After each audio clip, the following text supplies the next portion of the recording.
So England have just won the European Championships, and it's a big moment for them. And I think we're getting the reflection from it here. And there's a lot of debate at the moment about women's soccer and girls' soccer in particular, and how do we, the perennial debate of how do we get more girls to play soccer, and how do we also avoid that big dropout rate that happens in girls' soccer and girls' sports in general.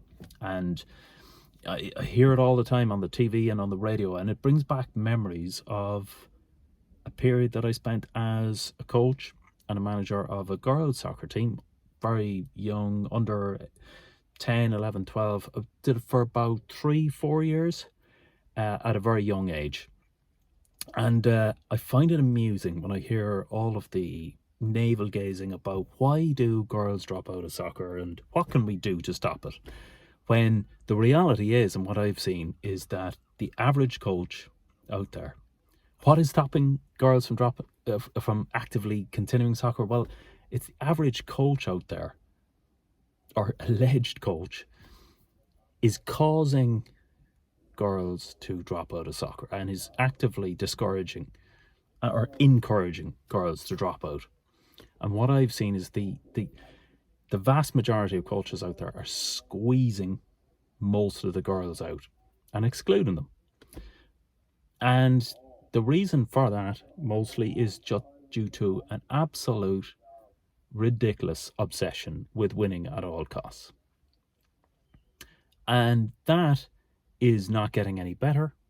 That is actually getting worse.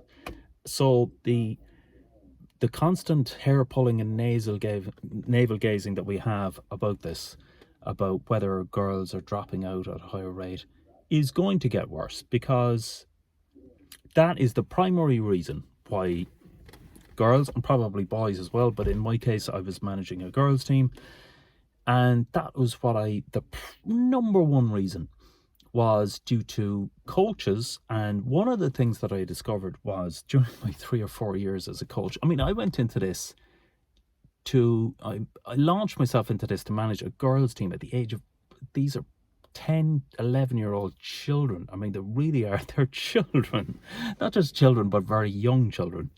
And I naively assumed, I mean, my objective for this was to give these girls a love of soccer, a love of sport, so that they would continue on for a lifetime of enjoyment of sport and soccer and exercise in general. And I naively assumed that that would be the objective. And I suppose I was very naive to think that, because I very quickly realized that every coach out there, I mean, I must have met hundreds of coaches over those 4 years, and all of them, their sole interest was winning. And what does that mean? Well, winning, so basically they got this collection of kids, and they really were just kids, and their objective is to use these collection of kids to win games which would reflect positively on them. Now, nobody admitted that, but that was baldly the truth of what it was, because these people were obsessed with winning at all costs. And that was, and really the way I looked at it, it was the opposite of coaching that went on. Coaching, the way I saw coaching was, you take a child who's incapable of doing something, who's lacking confidence, maybe not athletic, lacking ability and talent and all that kind of thing. You take her and you encourage her and you teach her and coach her and you make her grow and inspire her to do something better and to improve. And that's what coaching is about. I mean, one particular girl comes to mind. When she arrived at our team, she could not kick the ball. The ball would roll towards her. She would swipe her leg and the ball would just roll by. She would miss it. And within a couple of months, she was able to do all of it. She was able to hold her own. And that, for me, was the thrill of coaching. Taking somebody from as rock bottom as necessary and lifting them up and seeing that was the thrill for me. Seeing somebody who was totally incapable of competing and to give them the ability and inspire them to do something But what I found was the vast majority, I'm not even talking the vast majority of coaches, I'm talking all coaches out there, all they were interested in was the opposite of that, was selecting for kids who already were good and putting them on the team. If you weren't, then to hell with you. Get rid of them as much as possible, put them on the sideline, not play them, and squeeze victory out of them so that you would get the reflected glory. That's what people called coaching. In reality, that was what I discovered, and it sickened me. It absolutely sickened me. I mean, I must have been naive to think that, but I mean, what I saw around me was the opposite of coaching. It was, when I started, I was managing the B team, let's call it. So it was there was an elite team. I mean, this is at the age of, I mean, these are 8, 9, 10, 11-year-olds, and yet they were called the elite team. And just on that, and segue before I forget about it, I remember being at a conference, and it was about coaching in general, and they got a guy who was a coach in a soccer academy in Denmark, and he went to a very high level, I think it was Premiership or whatever, and he was coaching kids through the academy, and they were coaching them for a number of years, 6, 7 years, until they were the age of 18 or 19, so that there were, some of them went into professional. And he was coaching hundreds of kids, and his other coaches were coaching hundreds of kids as well, and they were very professional about it. They were, you know, it was all about analysing how good they were and all this kind of thing. And they one day they reviewed their notes going back to, you know, the 11, 12, 13-year-olds, and they looked at who had eventually gone on to be professional and super successful. And what they discovered was that almost none of the people that they discovered as, you know, the elite ones at the age of 12 actually became the professionals in the end. It was, and the people who really succeeded was on none of their lists. And I remember looking at that kind of going, that, if nothing else, is another justification for the way I saw the right way of doing it, which is to treat everybody equally, and to even just encourage and to, I mean, you're not a coach if you're not willing to take on the challenge of taking a child who's not good at something and to lift them up. But that was a further justification. And I remember it stuck with me. He said, success is not a straight line. I mean, people dip and there's peaks and troughs to everybody's career, no matter what the field is. And I felt very passionate about it, but I just felt like I was in a parallel universe, because it sickened me, the whole system of, and the coaches around me, and the whole system, and the way kids at the age of 10, 11 or 12 are treated as just ways to win, so that grown adults could feel better about themselves by saying, I'm now a successful coach because some kids have, which I have selected and with a bias for already being good, have now won for me, you know. I just thought that was a mockery of the whole system. But yeah, so I was managing the B team, and there was an elite team, you know, the elite team now at the age of kids at the age of 9, 10, 11.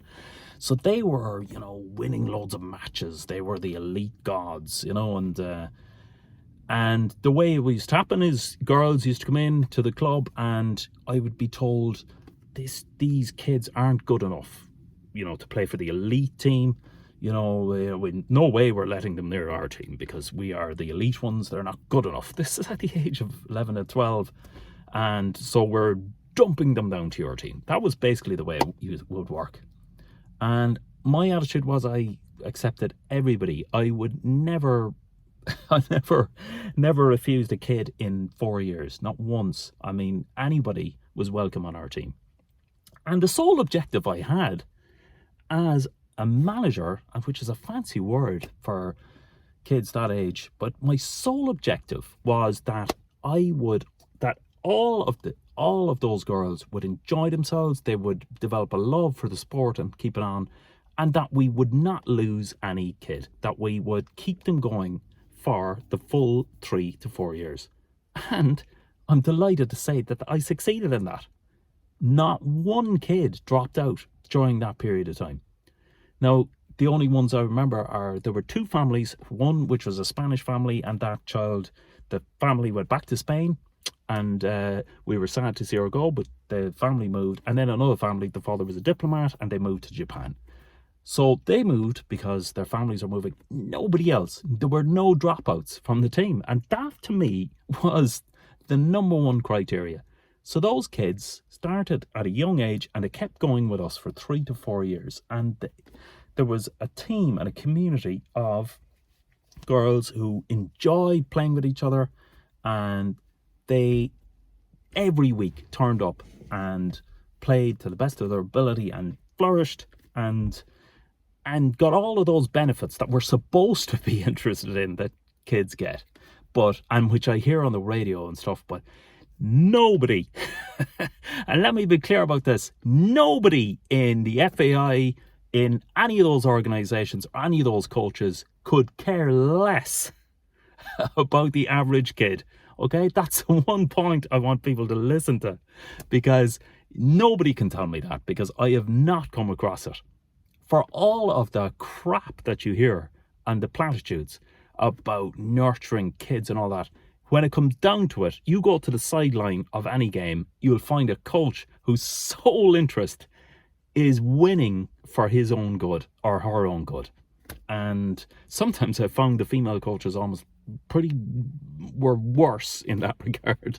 But that is what's happening out there. That's the reality of what's happening out there. And that is causing the average kid to get the hell away from it, because they are squeezed out. If they are no longer useful for delivering a pathetic result for a grown adult to feel better about him or herself, then they're gone. And that's why.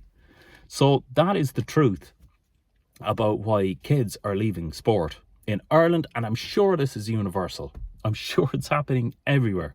And I think it's particularly acute in girls' soccer in Ireland, but I'm sure all over the world this is happening. I mean, and particularly in America, my God, we got some kids and some families from America, and the pressure and the intensity for kids to win from there was even more intense again, which is saying something. I mean, you know, you had some parents talking about strength and conditioning for like 10, 11-year-old kids, you know, in order to maximize performance and all this kind of stuff. I mean, that's where you drive the fun right into the ground and deep into Middle Earth.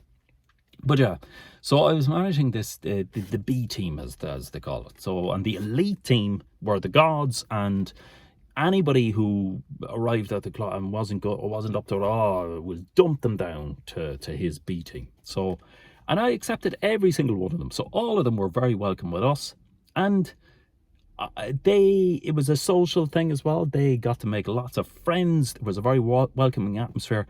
The purpose of our team was not winning, and needless to say, I didn't come across any other coach or any other team where that was the case.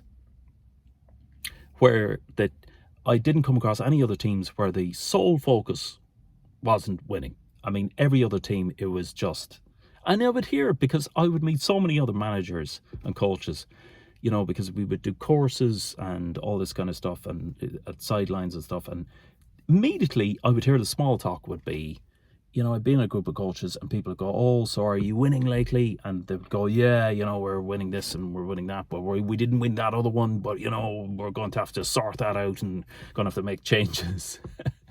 And these grown adults were talking as if they were managing a premiership team of 20-year-olds, you know, and they were 10-year-old kids.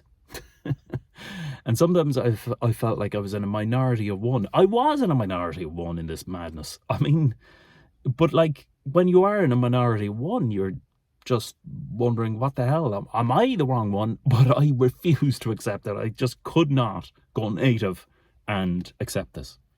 But anyway, and the one thing I must remember when I'm remembering the coaching days of those 3 or 4 years, it was fantastic. I loved it. The kids were brilliant to deal with. It was a really rewarding experience, particularly seeing the weaker kids coming in not knowing anything and being nurtured and learning and developing a love for the sport and flourishing, getting better and better and better, which is what coaching is supposed to be about. And the parents were fantastic as well. The parents of the kids, you know, sometimes I'd hear people say, oh, their parents are a nightmare and all this kind of thing. And I found that not to be the case. The kids were fantastic. I think the culture of the team was set right from the start. It was about a welcoming, warm environment, which is about children playing sport. And the parents were fantastic. They were completely supportive. Everybody was on board. The only pressure I felt during those years, well, yeah, the big pressure was from everybody else. So the girls were fantastic. Their parents were fantastic. I got on really well with them all. It was, the administration and other coaches and other teams. Because I just felt like I was a maverick and I had nothing in common with the rest of them, you know? And I'm just saying that out of just total honesty. That's the way I felt. And I would get, you know, I was not popular, as you can imagine, because I was not on the same page as anybody else. And I would get kind of the odd kind of snide remarks underneath the surface. I remember being told a few times, oh, you know, if you don't, you know, because all they would say is, are you winning? Are you winning? Are you winning? Are you winning? Because that's all that mattered to them. And I would say, well, you know, I have taken on loads of kids and they've all stayed with us and they're still playing, and that's what matters to me. And, you know, you could just see the eyes just glazing over because this was like talking a different language. It meant nothing to these people. And I remember being told, well, you know, if you don't, if you start winning, you know, the girls are just going to drop off, you know, they're going to start disappearing. I remember being told that. And the exact opposite was the case. And I'm proud to say that because we did not win much. I mean, we were a good team. We were not a great team. We did not win much. Nobody cared, you know. But we lost sometimes 3-4 weeks in a row and nobody dropped out. Because if you, as an adult, set the culture and set the leadership that you are out to encourage these children to do well and to play and compete against themselves, really, to get better themselves. And that's more controllable thing. And not, if you set the leadership that is not all about just winning at all costs, then that takes the pressure off and everybody else runs with that. And the kids never found a problem with losing. And I hope, and they're out there somewhere now, and they're adults now, actually, which is great. And I hope that now they're taking that with them, that they can lose and they're going to have to cope with failure in life. And that might be a chink of an advantage for them to cope with a bit of failure, a bit of losing, and to bounce back and come back again. Because that's what they did on our team. They lost and lost and lost and came back and back and back every week with a smile on their face. Because I would send them home with a smile on their face if they lost 10-0. And we did lose 10-0 sometimes. And they would go home with a smile on their face. Because the objective wasn't a number on the scoreboard. The objective was something higher, I thought. And so that was a fascinating thing. It was interesting being told that remark, you know, the girls would start, you know, if they're not winning, you know, they'll start to leave. But the fascinating thing was the elite team, which was winning and winning. When I came in, it was the elite team were winning and winning. And that's why, you know, inadequate players are dumped onto this B team. And I was accepting all the players and all this kind of thing. And the elite team, basically, the function of the elite team was winning. That was it. And an interesting thing happened. So after a year or two of our team playing, and we were winning and losing, and winning and losing, probably more than winning. The other team were winning, when it was winning, and you fire off all these other players who aren't good enough. And an interesting thing happened. After about a year or two, the winning stopped. So the elite team started to lose. And it was very interesting to see the dynamic of that. And what happened was that team started to fall apart. And it was very interesting for me to see it. I took no pleasure in that. These are kids, after all. But the culture at the top was set that winning is the only thing that matters in this team. So when the winning stopped, when that tap was turned off, the team started to collapse. It was interesting because there was no reason to turn up anymore, you know? And it's obvious that would happen. I mean, everything comes in a cycle of peaks and troughs. But by the statistical odds, you have 50% chance of winning or losing at any time, all the other things being equal. But when the winning stopped, that team started to fall apart. And they started to lose players. And then a fascinating thing happened. I started to get calls. And all those players who were rejected for being rubbish at the age of 10 years of age, not being good enough at the age of 10 years of age, who I had kept on, and I'm not taking the credit for that, but they deserve the credit. They kept on playing for 2-3 years, despite being, not good enough and losing games and all that kind of stuff, which in their terms would have been, pointless and worthless. So I started to get calls saying, we need your players. And of course, not obviously the average players, it was the players that had started to do well were noticed, and the claw started to come in to say, we now need those players because we are losing all of our own players hand over fist, and we need to win. We need to turn that tap on because that is our raison d'etre, and we need these players. And I would get specific names of, these children, it would be, no, we need these specific people, and pressure would come on.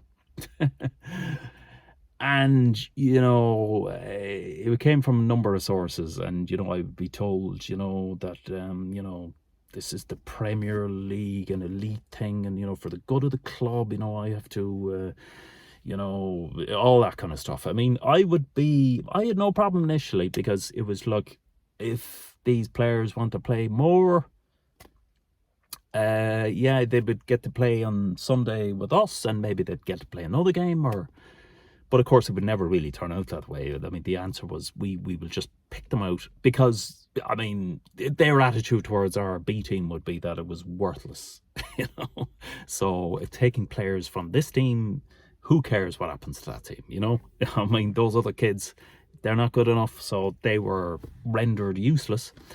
So that would come every weekend. I would get that. So I was under pressure to field my own team, but I would get the pressure again for the claw to take out any player that had, due to our team, and I'm not saying just me, due to the culture of our team being so good, and their peers, the girls, being so supportive, lifting up those other girls, that they were improving and flourishing. Now that the elite team had to reap the rewards of that in order to turn on that tap of winning again. And I had to, cooperate in order to, because, I had to contribute to the winning effort for this club. And the club, you walk in the door and all you see is these trophies of a bygone golden era. And we need to revive that era. So it was, while enjoying, the girls were fantastic that played on that team, and the parents were fantastic. It was the club and the fellow administration and everything were non-stop pressure and a pain, absolute pain, and a nightmare to deal with.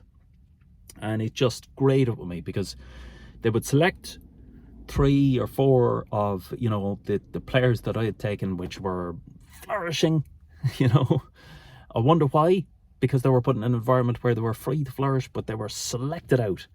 And then they would be brought in and they would be put in a semi-final or a final or something. And then I remember one particular instance, we were in a training, and one of those managers came along and selected in the middle of, 15, 16 girls, selected those 3 or 4, players that had been kind of poached, if you like, and gave them medals for their, achievement on the other team in front of the other girls, which was just anathema to everything our team was about.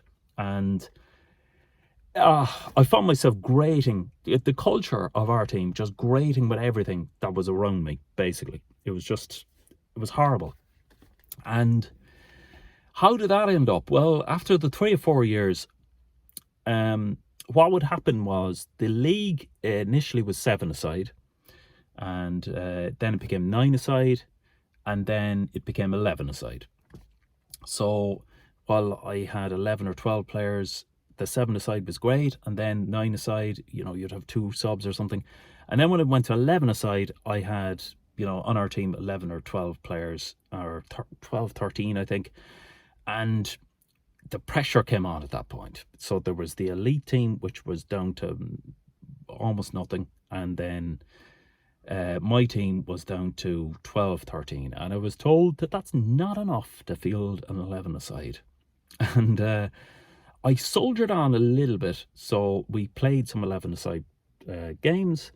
But it was constant pressure that the idea was that it had come on high, that it was all going to be taken over by the word came down that we had an elite coach who had condescended to take over the teams and was going to really drive it to success. And we were, this golden coach had arrived, Oh, I mean, it's just, listening to it all was just, oh, you have to laugh now thinking back at it. But that was the word I got. Look, I was taken aside and told, we have the star manager who's going to take them all. So basically, merge the elite team, which had fallen apart pretty much. They were down to 6, I think, or 7 players. And my team, which was 12 or 13 players. So, and this person would take them all and, drive them to success. So at the end of my 3 or 4 years, I handed over 13 players. And it was sad to see the end of it. But I suppose in hindsight, I wasn't expecting to last those 3 or 4 years, really. It was quite longer than I thought I might do 1 or 2 years, and it did 4 in the end, which was fine. But it was a bit of a wrench handing them over. So handed over those 13 players, and at the end of the next year, 2 of those girls were left playing. And that was no surprise to me whatsoever. But bloody sad conclusion to see that happen. Two of those 13 girls were left playing. The other 11 will probably never play soccer again for the rest of their lives, realistically. And God knows, so that was the result. It was 13 players just went into that mixer, that grinding machine, which is about, we need success out of the other end. And needless to say, 2 pop out the other end. Squeezed, so like people talk about the dropout rate. Why do girls drop out of soccer? Why? And I'm sure there will be many, many more programs about it. It got me thinking an awful lot about it, because people talk about the game being rotten at the top, and it's true, but I think it's rotten at the bottom as well. At the grassroots level, the game is rotten from the bottom and the top. The obsession with winning at both ends of all sports. This is a universal story. I'm sure it's the same no matter whether it's, all team sports or even athletics and all that kind of stuff. And when you see it at the top, the drug taking and the cheating and the way the Premiership League is, for instance, where, there's 4 divisions and the 3 of them are worth nothing and all the money is in the Premiership division. But then even when you look closer, it's just the top 4 teams all the focus just gets driven more and more in the intensity into winning. And look, it's a competitive sport, right? That's fine. Winning is part of it. But I think when you make the absolute obsession with winning, that becomes a sickness. And I even see it in the international games with the Ireland games. And I used to take my daughter along, and we still go. And they were always very good fun. But then the Ireland team just went through a bad patch. Again, just the peak and troughs. And you would get booing and hissing from the crowd. Booing and hissing because you have not been constantly winning for 10 years. So we are going to express our displeasure because the game is now worthless because they're not winning. I mean, that kind of stuff just grates at me, you know. So I think there is a serious problem at the bottom and the top where, and this is going right down to ridiculously low wages, where there is a ridiculous, unreasonable and irrational focus on a number of things. Number one, winning at all costs.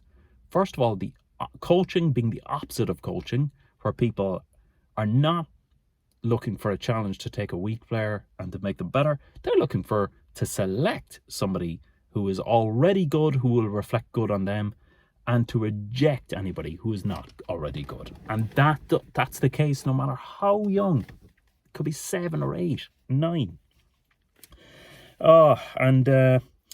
That is a sick way to be. And people are wondering why people fall out of the game. It is just ridiculous. So, yeah, I have some notes here about some things I wanted to say. I want to make sure I included everything. Yeah, I mean, every player got equal time. So on our team, it didn't matter whether you were a so-called star or whether you were a weak player that came in at first. You got the equal amount of time. You got an equal amount of focus. You were celebrated and nurtured as much as anybody else. I mean, it was pretty much the opposite culture of everything that I saw around me. Yeah, I mean, it was like a microcosm of, say, the Premiership League, because there would be a league, you know, and, you know, that was good that there was a league, but there was the Premier League, which our elite team used to go on, you know, and they were always up the top when I arrived, and then they slid into oblivion, and the winning stopped. You know, in our league, I don't know where we were, probably middle of the table a lot of the time. But every year I noticed the bottom team, or 2 or 3 teams at the bottom, would be annihilated. And it would be, you know, you would see scores going up that they lost 10-0, 11-0, 12-0, all this kind of stuff. And you would hear about support, you know, for teams, you know. But those teams got no support whatsoever. And inevitably, almost every year, the bottom 1 or 2 or 3 teams vanished. They folded up their tent and gone. Because, yet again, the message they were got was, winning is all that matters. If you're not winning, get out.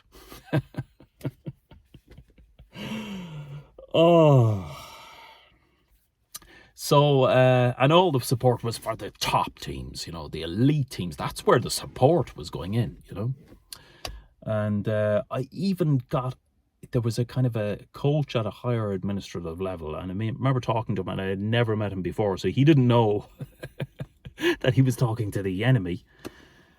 And he was kind of saying, you know, sub rosa to me, you know, kind of just between you and me, you know, like he was talking about how he had to spend some of his time with these weaker teams and weaker players, you know, when really, you know, we should be getting the results. We should be, you know, going up to these. And he would name the elite players and the elite teams. This guy was being paid by the public purse. I mean, it may be going through some organizations, but this is what we are paying. These are the type of people we're paying. You know, this is the type of direction, the kind of culture that's behind it. So, England have won the European Championships. There's a big buzz around women's soccer in Ireland and in England and all over probably Europe and all over the world. There's a buzz around about women's soccer. And there's a big discussion around girls' soccer and girls' sport. And we're going to hear about how how do we stop women dropping out, girls dropping out? But I know exactly what's going to happen. We're going to have a task force on England have won the European Championship. How do Ireland win the World Championship? Or European Championship, World Championship, whatever. Who cares? And no matter what country you're in, you're probably going to have a task force in your country about how do the women's soccer team in your country win it. So how do we get an elite, how do we grind out an elite winning performance culture in a team and women's soccer at adult level? And following on for that, we're going to get, how do we get a grinding out an elite performance culture in under-18s girls soccer? And how do we get a grind out an elite performance winning focused team culture in under-16 soccer and under-14 and under-12? And how do we grind out an elitist winning at all cost focus for under-10 kids? How do we drill these kids so that we can squeeze a number on a scoreboard out of them? That's going to happen. That's what's going to come out of all of this. And when that doesn't work, we're going to have lots of hand-wringing about why do young girls drop out of sport. I'll see you next time.